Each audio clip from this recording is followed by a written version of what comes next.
வணக்கம் நண்பர்களே. சிறை இந்த படத்தை பத்திர விமர்சனம் பார்க்கலாம். சுரேஷ் ராஜ்குமாரியோட இயக்கத்தில் வந்திருக்கக்கூடிய இந்த படம் வந்து பார்த்தீங்க அப்படின்னா, சிறை படத்தை பொறுத்த வரைக்கும் விக்ரம் பிரபு அப்படின்னு ஒரு ஹீரோ அப்படிங்கிறத விட நம்ம ஒரு கேரக்டராக தான் இங்கே வச்சுக்கணும். பிகாஸ் என்ன அப்படின்னு சொல்லி கேட்டாங்கன்னா, இந்த படத்தில் ஒரு ஏஆர் போலீஸ் வீரராகவே வந்து வாழ்ந்திருக்காரு அப்படின்னு தான் சொல்லணும். ஃபர்ஸ்ட் இந்த படத்தோட கதை என்னன்னு பார்த்துருவோம். அதுக்கப்புறம் 1 by 1 நம்ம வந்து இந்த படத்தை பற்றி பேசலாம். ஸோ இந்த படத்தை வந்து பார்த்தீங்கன்னா சுரேஷ் குமாரி வேற யாரும் கிடையாது. இவர் வந்து பார்த்தீங்கன்னா வெற்றிமாறன் கிட்ட ஒரு அசிஸ்டன்ட் டைரக்டராக இருந்தவர்.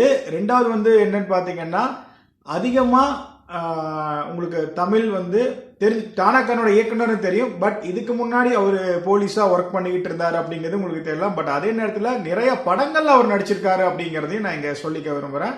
பிகாஸ் நெகட்டிவ் ரோலா இருக்கட்டும், அதே போல சில பாசிட்டிவ் ரோலா இருக்கட்டும், இந்த மாதிரிலாம் வந்து நடிச்சிருக்காரு. ஸோ தமிழை பொறுத்த வரைக்கும் வந்து பாத்தீங்கன்னா ரைட்டிங் ரொம்ப நல்லா பண்ணுவாரு. பட் அதுவும் இந்த போலீஸ் கதைக்களம் அப்படிங்கிறது ரொம்ப நல்லாவே ரைட் பண்ணுவாரு. பிகாஸ் அவருடைய எக்ஸ்பீரியன்ஸே வந்து அதுதான். சரிங்க.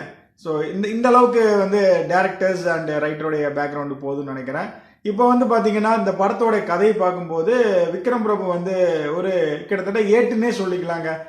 அக்யூஸ்டை வந்து ஒரு ஸ்டேஷன்ல இருந்து கோர்ட்டுக்கு கொண்டு போகிறது, அதுக்கப்புறம் சிறையில் இருந்து கோர்ட்டுக்கு கொண்டு போகிறது, இந்த மாதிரி வேலைகள் பார்ப்பாங்கல்ல, அதுதான் நம்ம விக்ரம் பிரபு வந்து பார்க்குறாரு. ஸோ அப்படிதான் வந்து பார்த்தீங்கன்னா இந்த படத்தின் கதாநாயகன் அப்படின்னு சொல்லக்கூடிய வந்து பார்த்தீங்கன்னா இப்போ நம்ம அக்ஷய், லலிதோட மகன். அதே நேரத்தில் வந்து பார்த்தீங்கன்னா அனிஷ்மா, இவங்க வந்து ஹீரோயின். இவங்க 2 பேருக்கு வந்து ஒரு மிகப்பெரிய ஒரு காதல் இப்படியெல்லாம் இருக்குது. பட் ஒரு பிரச்சனையில வந்து பார்த்தீங்கன்னா அக்ஷய் வந்து கிட்டத்தட்ட ஒரு 5-6 வருஷமா ஜெயிலில் இருக்காரு. அவரை வந்து விழுப்புரம்ல இருக்கக்கூடிய பிரிசன்ல இருந்து சிவகங்கைக்காக வந்து கோர்ட்டு கூட்டிட்டு போற அப்படி போற வழியில வந்து பாத்தீங்கன்னா ஒரு சில பிரச்சனைகள் நடக்குது. அதே நேரத்தில் வந்து யூஸ்வலா உங்களுக்கே தெரியும், மைனா படத்துல எப்படி இடையில வித்தார்த்து தப்பிக்கிறாரு, கிட்டத்தட்ட அந்த மாதிரிதான் வந்து பாத்தீங்கன்னா இவரும் வந்து தப்பிக்க, அதே போல இவரு அந்த ஒரு ரைஃபிளையும் அடிச்சுக்கிட்டு போயிடுறாரு. ஸோ இப்போ இந்த இடத்துல என்னன்னா, போலீஸ் வேலையும் தக்க வைக்கணும், அக்யூஸ்டையும் பிடிச்சாகணும் அப்படின்னு சொல்லிட்டு போகும்போது அப்போ அவருக்கு ஒரு சில பிரச்சனைகள் வந்து நம்ம விக்ரம் பிரபுக்கு வந்து இங்க ஃபேஸ் பண்றாரு. அதாவது ஹீரோ சைடு இருக்கக்கூடிய பிரச்சனையை வந்து இவர் பாக்குறாரு. ஸோ ஹீரோக்கான பிரச்சனை என்னன்னா, தன்னுடைய காதலியை கரம் பிடிக்கணும், தன் காதலிக்கும் தனக்கும் உள்ள அந்த காதல், அந்த எமோஷனல், அதே நேரத்தில் அதில் இருக்கக்கூடிய நிறைய ஜாதி பிரச்சனைகள் இப்படி சொல்லிட்டு ஒரு சினிமேட்டிக்கா வந்து பாத்தீங்கன்னா போயிட்டே தான் இருக்குது இவங்களுடைய பேக் ஸ்டோரியில. ஸோ ஒரு கட்டத்தில் வந்து பார்த்தீங்கன்னா இவங்களுக்காக விக்ரம் பிரபு ஒரு மனசாட்சி உள்ள போலீஸ்காரராக வந்து இறங்குறாரு. அப்புறம் என்ன பண்ணுறாரு அப்படிங்கிறத வந்து பார்த்தீங்கன்னா இந்த படத்தோட கதைகள் எல்லாமே.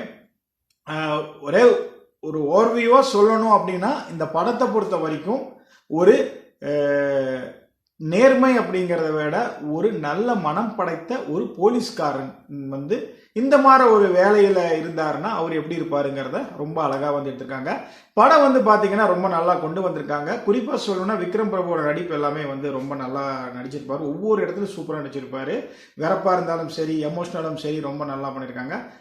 லலிதோட மகன் வந்து பாத்தீங்கன்னா ரொம்ப செம்மையா நடிச்சிருக்காரு. அப்படி அக்ஷய் ஃபர்ஸ்ட் படமே சொல்ல முடியாதுங்க, அவ்வளோ நல்லா ஒரு சூப்பரா வந்து நடிச்சிருக்காரு. அந்த லேடிஸ் ஐ மீன் அந்த ஹீரோயினா இருக்கட்டும், அதே போல அக்கா, அம்மா, இப்படி வர பல கதாபாத்திரங்கள் ரொம்ப நல்லா நடிச்சிருக்காங்க. குறிப்பா சொல்லணும் அப்படின்னா ஜட்ஜா வரக்கூடிய ஆட்களும் சரி, அதே நேரத்தில் மூணார் ரமேஷ், இவங்களுடைய பெர்ஃபார்மன்ஸ் எல்லாமே ரொம்ப நீட்டா இருந்தது. மொத்தத்தில் இந்த படத்தை பொறுத்த வரைக்கும் நான் என்ன சொல்றேன்னா, ஓவராலா டெஃபினட்டா இந்த படத்தை நீங்க வந்து ஒரு முறை பார்க்கலாம். இந்த படம் டெஃபினட்டா உங்களை வந்து ஃபுல்ஃபில் பண்ணும், அதில் எந்த வித சந்தேகமும் கிடையாது. மொத்தத்தில் என்ன பொறுத்த வரைக்கும் சிறை விக்ரம் பிரபுக்கு 25வது படமாக ஒரு நல்ல ஒரு வெற்றி படமாக அமைஞ்சிருக்கு.